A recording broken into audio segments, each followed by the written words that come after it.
मी प्राध्यापक बारस्कर व्ही.एस. रयत शिक्षण संस्थेचे राव बहादूर नारायणराव बोरावके महाविद्यालय श्रीरामपूर जिल्हा अहमदनगर इयत्ता 12वी विषय मराठी घटक कथा साहित्य प्रकार परिचय. पहिला मुद्दा आपण आज अभ्यासणार आहोत. प्रस्तावना. अनुभव कथनातून साहित्याची निर्मिती. मानवजात जगात निर्माण झाल्यापासून आणि त्याला भाषा अवगत झाल्यापासून माणसे मोठ्या उत्सुकतेनं गोष्ट सांगत आली आहेत. माणूस आपले अनुभव व कल्पना जेव्हा दुसऱ्याला सांगू लागला तेव्हाच गोष्ट झाली आणि त्यातूनच कथेचा जन्म झाला. कथा या शब्दाचा शब्दशः अर्थ गोष्ट,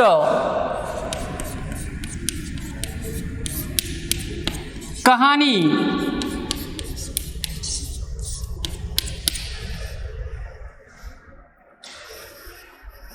वर्णन,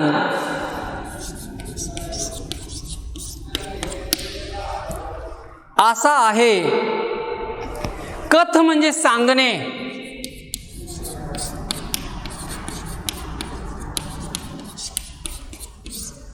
कथ म्हणजे सांगणे, निवेदन करणे. कथ या मूळ धातूपासून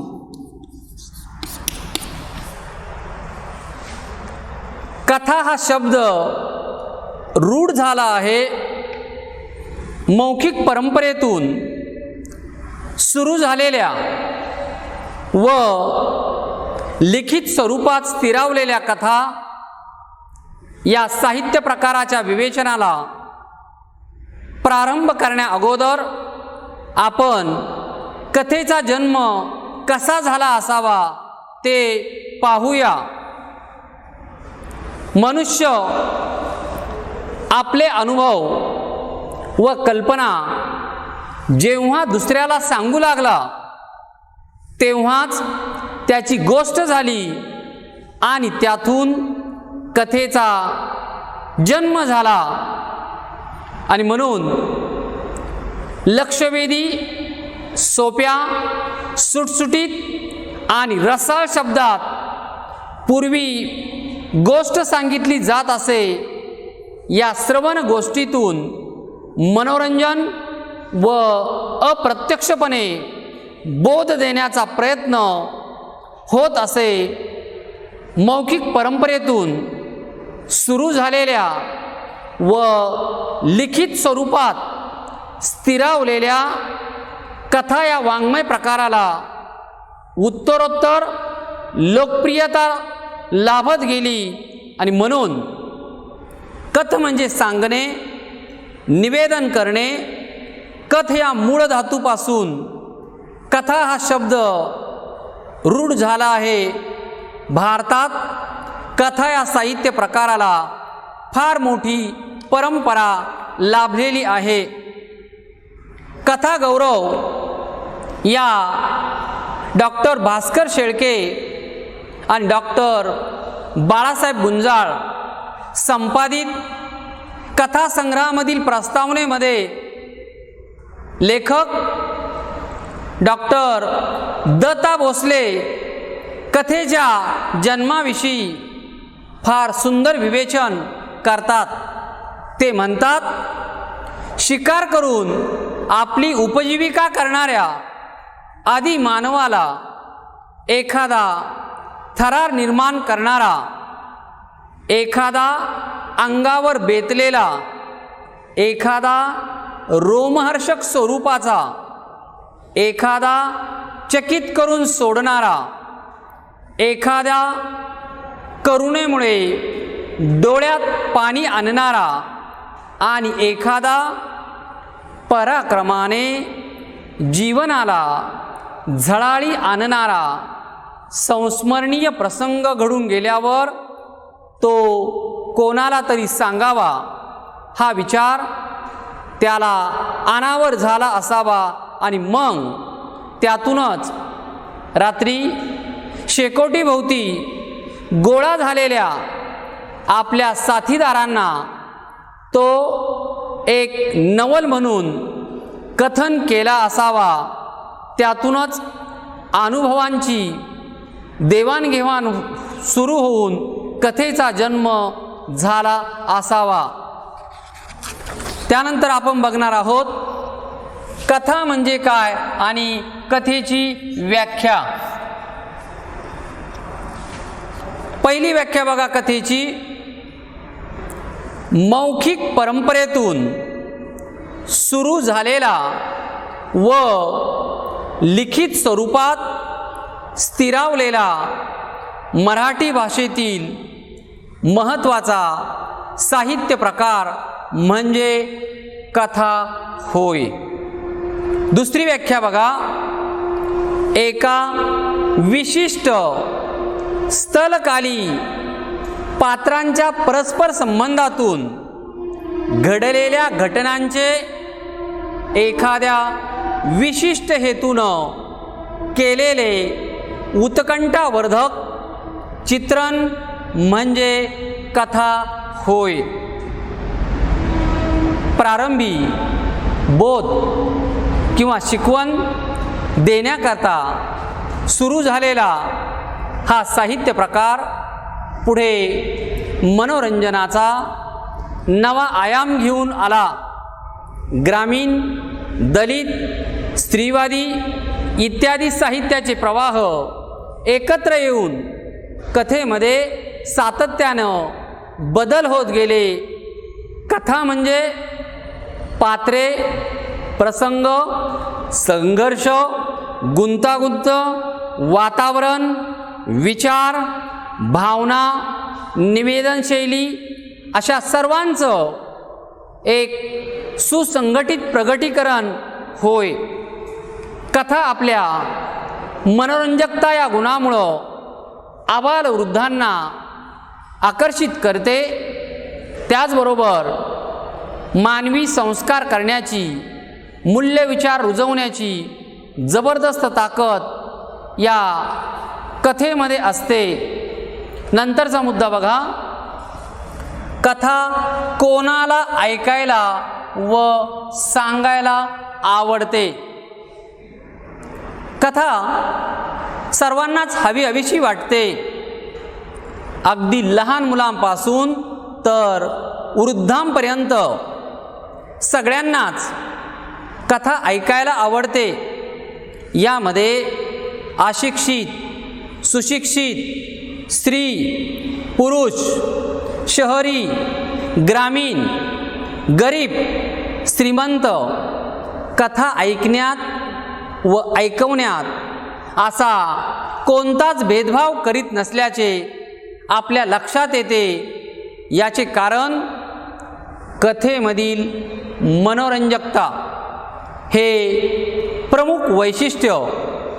प्रामुख्यानं मनुष्य गोष्टीवेल्हा झाला तो याच कारणामुळं लक्षवेधी, सोप्या, सुटसुटीत आणि रसाळ शब्दात गोष्टी सांगितल्या की त्या आबालवृद्धांपासून सगळ्यांनाच आवडतात एवढे मात्र खरे. प्रारंभी एखादी शिकवण देण्यासाठी, बोध देण्यासाठी कथालेखन केले गेले, पण नंतर मनोरंजन करण्यासाठी किंवा एखादा विचार, भावना, आकर्षक अशी घटना वाचकांपर्यंत पोहोचवण्यासाठी कथा लिहिल्या जाऊ लागल्या, परंतु अनुभवांची देवाणघेवाण आणि सांगण्या ऐकण्याची आवड या दोन गोष्टींबरोबरच कथा ऐकण्याची काही कारणं पुढील प्रमाणे सांगता येतील. नंतरचा मुद्दा बघा, कथा का ऐकली जाते, कथेची उदाहरणं. कथा का ऐकली जाते, पहिला आकडा बघा, त्याला माणूस जाणून घेण्याची अनिवार्य ओढ असते. दुसरं, निसर्ग आणि सजीव सृष्टी जाणून घेण्याची ओढ असते. तिसरं कारण, भविष्यात दडलेल्या गोष्टी आजच जाणून घ्याव्याशा वाटतात.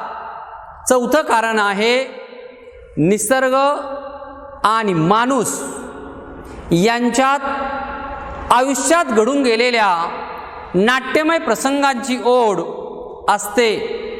खूप मोठे कुतूहल असते. त्यामुळेच कोणी नाट्यमय प्रसंग सांगू लागला की कान टवकारून आपण ती गोष्ट ऐकायला बसतो. कथेमध्ये आपल्याकडं रामायण, महाभारतासारखी कथात्मक असलेली महाकाव्ये, जातक कथा, हितोपदेश, वेताळ पंचविशी, सिंहासन बत्तीशी इत्यादींचा समावेश होतो. या कथांमध्ये अद्भुत रम्यता, चेतन गुणोक्ती हा अलंकार, सुखदुःखाचे विविध प्रसंग तसेच मानवी स्वभावाच्या नाना विविध पैलूंचं दर्शन आपणास कथेमध्ये घडताना प्रामुख्यानं दिसून येते. कथेची उदाहरण पहा. उदाहरणार्थ रामायण, महाभारत, ईसापनीती, जातक कथा, पंचतंत्रांच्या 100 गोष्टी, तेनालीरामन, मराठी कथा, अकबर बिरबलाच्या गोष्टी इत्यादी उदाहरणं आपल्याला प्रामुख्यानं सांगता येतात. त्यानंतर आपण बघणार आहोत कथेचे घटक. कथा परिपूर्ण व्हायची असेल तर कथेमध्ये वेगवेगळ्या घटकांचा समावेश केला जातो. कोणकोणते घटक आहे आपण सुरुवातीला बघू. पहिला घटक आहे कथाबीज. कथानक, पात्रचित्रण, वातावरण निर्मिती, नाट्यमयता किंवा संघर्ष, संवाद आणि भाषाशैली हे 7 घटक कथेमध्ये आहेत. पहिल्या घटकाचं स्पष्टीकरण बघा. कथाबीज. कथाकार त्याच्या प्रतिभाशक्तीनं एखाद्या घटनेत वास्तवाचं व कल्पनेचं रंग भरतो. हे करताना तो निसर्ग, समाज, सांस्कृतिक संदर्भ, वातावरण इत्यादी घटकांचे सहाय्य घेतो. या सर्व घटकांच्या मदतीनं घटना मालिकेचं कथात्मक साहित्य रूपामध्ये होतं. म्हणून कथेमध्ये घटना हा महत्त्वाचा भाग ठरतो. कथेत या मूळ घटकालाच कथाबीज असे म्हणतात. दुसरा घटक बघा, कथानक. कथानकात घटना, प्रसंग, पात्रांच्या कृती, स्वभाव वैशिष्ट्ये, वातावरण इत्यादींचं तपशील हळुवारपणे उलगडत जातात. कथेत कथानकातील घटनांचं एकत्रीकरण केलं जातं. या एकत्रीकरणातून कथेची मांडणी आकाराला येते. हे कथानक उलगडताना त्यातील प्रभावीपणा जपले जाते. कथाकाराच्या मनात कथेच्या अनुषंगाने निर्माण झालेला भावाशय वाचकापर्यंत पोहोचवण्यासाठी कथन करणे हे कथानकाचे प्रयोजन असते. तिसरा घटक बघा, पात्रचित्रण. पात्रचित्रण हा कथेचा महत्त्वपूर्ण घटक आहे. पात्रचित्रणातून कथेचा आशय पुढे पुढे जात राहतो. कथाकार एखाद्या पात्राची वृत्ती, कृती, उक्ती, भावना, विचार, कल्पना, संवेदना, जीवदृष्टी, जीवन पद्धती इत्यादींच्या चित्रणातून त्या व्यक्तीची शब्दरूप प्रतिमा तयार करत असतो. या शब्दरूप प्रतिमेला पात्र असे म्हणतात. कथेतील पात्रांना वास्तवातील माणसाप्रमाणे रेखाटले जाते, म्हणून वाचकांची त्या पात्राची जवळीक साधली जाते. ही पात्रे कथाकाराची स्वनिर्मिती असते. चौथा घटक बघा, वातावरण निर्मिती. कथेला स्थळ काळाबरोबरच सामाजिक, भौगोलिक, सांस्कृतिक, राजकीय इत्यादींनी युक्त वातावरण असते. या वातावरणाचा वाचकावर परिणाम होऊन तो कथानकाशी एकरूप होतो. वातावरणाचा पट जितका सधन तितकी कथा सकस होत जाते, तेवढी कथा परिणामकारक होत जाते आणि ती वाचकांच्या मनाचा ठाव घेताना प्रामुख्यानं दिसून येते. पाचवा घटक आहे नाट्यमयता किंवा संघर्ष. कथेमध्ये चांगलं वाईटांचा संघर्ष असतो, त्यातूनच नाट्यमयता निर्माण होते. या संघर्षातूनच कथा उत्कर्षापर्यंत पोहोचते. कथेत प्रत्येक वेळी संघर्ष किंवा नाट्य हे वाईट घटनांचेच असते असे नाही, तर आनंद व सुखात्मिक घटनातूनही नाट्यमयता निर्माण होते. कथेच्या शेवटी कथेतील अनुभवांचा, घटनांचा उत्कर्ष बिंदू नाट्यमय रीतीनं साधता येतो, पण तरीही कथानकाच्या ओघात स्वाभाविकपणे झालेला शेवट वाचकाला आकर्षित करतो. सहावा घटक आहे संवाद. कथेतील संवाद हे चटपटीत, आकर्षक, वाचकाच्या भावविश्वाला स्पर्श करणारे आणि कथानकाला प्रवाही ठेवणारे असतात. पात्रांच्या स्वभावधर्मानुसार व परिस्थितीजन्य घटकानुसार संवाद लिहिले जातात. या संवादात लय व आंतरिक संगती महत्त्वाची असते. संवादातून रसनिर्मिती आणि रस परिपोष होत असतो.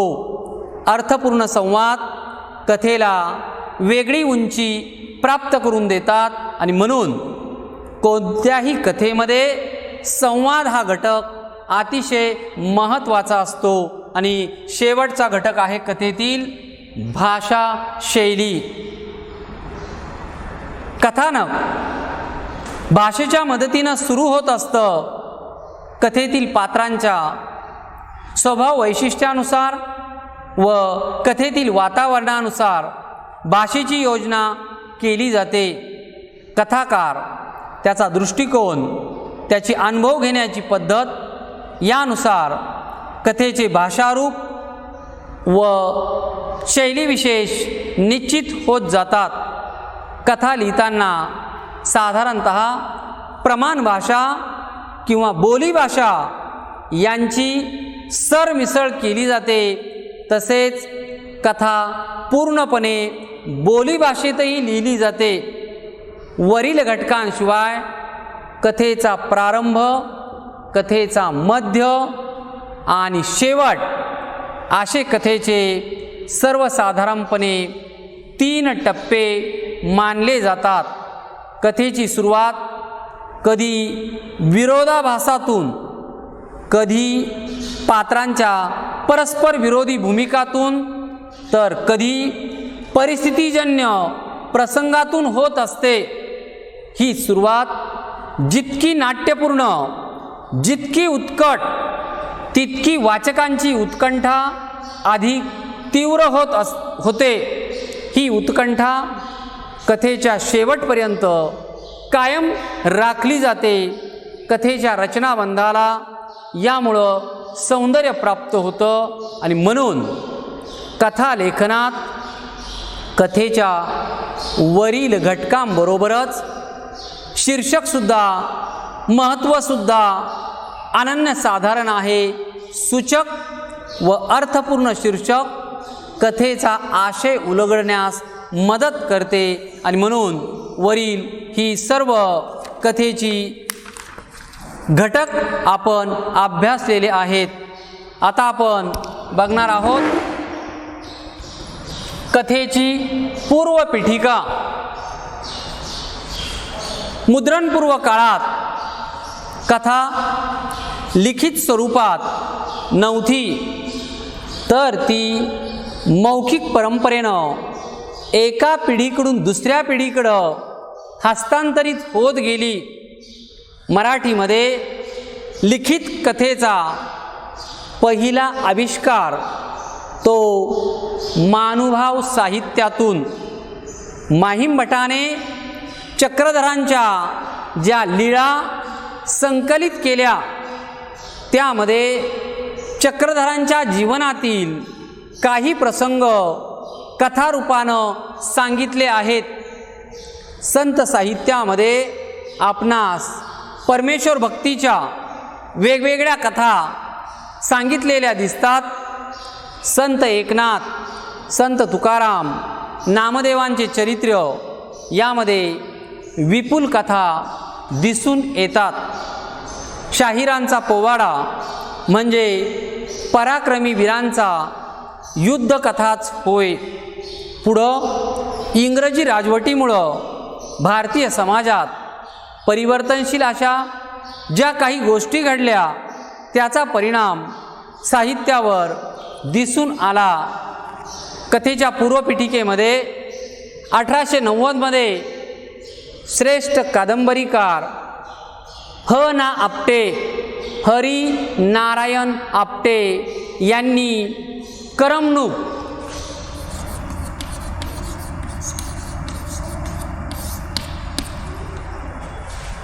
या साप्ताहिकाची सुरुवात केली. या साप्ताहिकातून त्यांनी दैनंदिन जीवनाशी संबंधित सोप्या व हृदयस्पर्शी कथा प्रकाशित केल्या.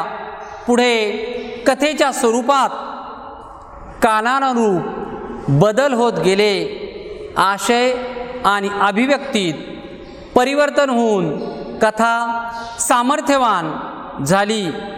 अधिकाधिक विषयांना स्पर्श करत ती बहुआयामी होत गेली.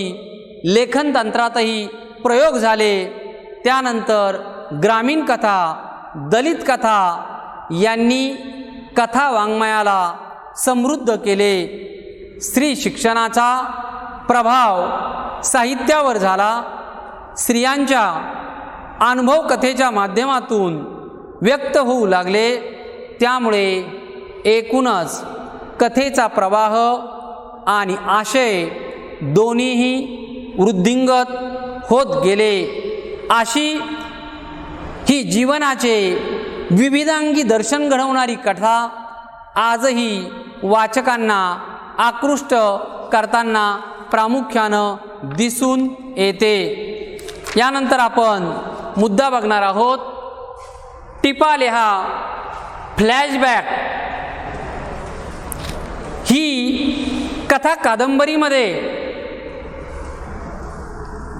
नाटक सिनेमामध्ये कथानक सादर करण्याची एक रीत आहे. कोणतीही घटना कालानुक्रमाने घडत जाते. कथानकात अनेक घटनांची मालिका असते.